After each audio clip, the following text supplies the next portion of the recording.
MTV news Kannada ವಾಹಿನಿಗೆ ಸ್ವಾಗತ. ಕರ್ನಾಟಕ ಕಾವಲು ಪಡೆಯ ವತಿಯಿಂದ ಇಂದು ಚಾಮರಾಜನಗರ ಮುಖ್ಯ ರಸ್ತೆಯಲ್ಲಿ ಇರುವ ಯಂಗ್ಸ್ ಸ್ಕಾಲರ್ ಶಾಲೆಯ ಮುಂಭಾಗ ವಾಹನಗಳು ಅತಿ ವೇಗವಾಗಿ ಸಂಚರಿಸುತ್ತಾ ಇರುವುದರಿಂದ ಅಪಘಾತಗಳು ಸಂಭವಿಸುತ್ತಿರುವ ಬಗ್ಗೆ ಆತಂಕ ವ್ಯಕ್ತಪಡಿಸಿ ಕೂಡಲೇ ರಸ್ತೆ ಮೇಲೆ ಹಂಸ ಅಳವಡಿಸುವಂತೆ ಲೋಕೋಪಯೋಗಿ ಇಲಾಖೆಯ ಸಹಾಯಕ ಕಾರ್ಯಪಾಲಕ ಅಭಿಯಂತರ ಕಚೇರಿಗೆ ತೆರಳಿ ಜೆಇ ಬಸವರಾಜ್ ಅವರಿಗೆ ಮನವಿ ಸಲ್ಲಿಸಲಾಗಿದೆ.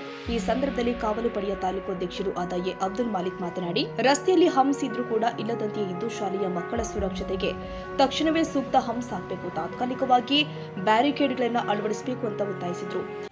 ಆತ್ಮೀಯ ಕನ್ನಡದ ಮನಸ್ಸುಗಳೇ, ನಮ್ಮ ಚಾಮರಾಜನಗರ ರಸ್ತೆಯಲ್ಲಿರ್ತಕ್ಕಂತಹ ಯಂಗ್ ಸ್ಕಾಲರ್ ಶಾಲೆಯ ಮುಂಭಾಗದಲ್ಲಿ ಈಗ ಕಳೆದ ಒಂದು 10 ದಿನದಲ್ಲಿ ಒಂದು ಅಪಘಾತ ಆಗಿತ್ತು. ಹಾಗಾಗಿ ಆ ಶಾಲೆಯ ಮುಖ್ಯೋಪಾಧ್ಯಾಯರು ನಮಗೆ ಕರ್ನಾಟಕ ಕಾವಲು ಪಡೆಗೆ ಒಂದು ಲೆಟ್ರನ್ನು ಕೊಟ್ಟಿದ್ದಾರೆ. ಅಲ್ಲಿ ಒಂದು ಹಂಸ ಕೊಡಿ ಅಂತ ಅಂದ್ಬಿಟ್ಟು, ಹಾಗಾಗಿ ನಾವು ಇವತ್ತು ಈ PWD ಡಿಪಾರ್ಟ್ಮೆಂಟ್ ಸಂಬಂಧಪಟ್ಟ ಅಧಿಕಾರಿ ವರ್ಗದವರಿಗೆ ನಾವು ಒಂದು ಮನವಿ ಸಲ್ಲಿಸಲು ಬಂದಿದ್ದೇವೆ.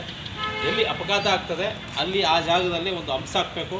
ಮತ್ತು ಈಗ ತಾತ್ಕಾಲಿಕವಾಗಿ ಸಂಬಂಧಪಟ್ಟ ಇಲಾಖೆಗೆ ನೀವು ತಿಳಿಸಿ ಅಲ್ಲಿ ಒಂದು ಬ್ಯಾರಿಕೇಡ್ ವ್ಯವಸ್ಥೆ ಅನ್ನೋದು ಮಾಡಿಕೊಡ್ಬೇಕು ಅಂತ ಈ ಸಂದರ್ಭದಲ್ಲಿ ಹೇಳೋ ಮೂಲಕ ಕೂಡಲೇ ಒಂದು ಹಂಸ ಹಾಕುವ ಮೂಲಕ ಆ ಒಂದು ಅಪಘಾತವನ್ನು ತಡೆ ನಿಟ್ಟಿನಲ್ಲಿ ಕೆಲಸ ಮಾಡಬೇಕು ಅಂತ ನಾನು ತಮ್ಮಲ್ಲಿ ಮನವಿ ಮಾಡ್ಕೊತಿದ್ದೀನಿ.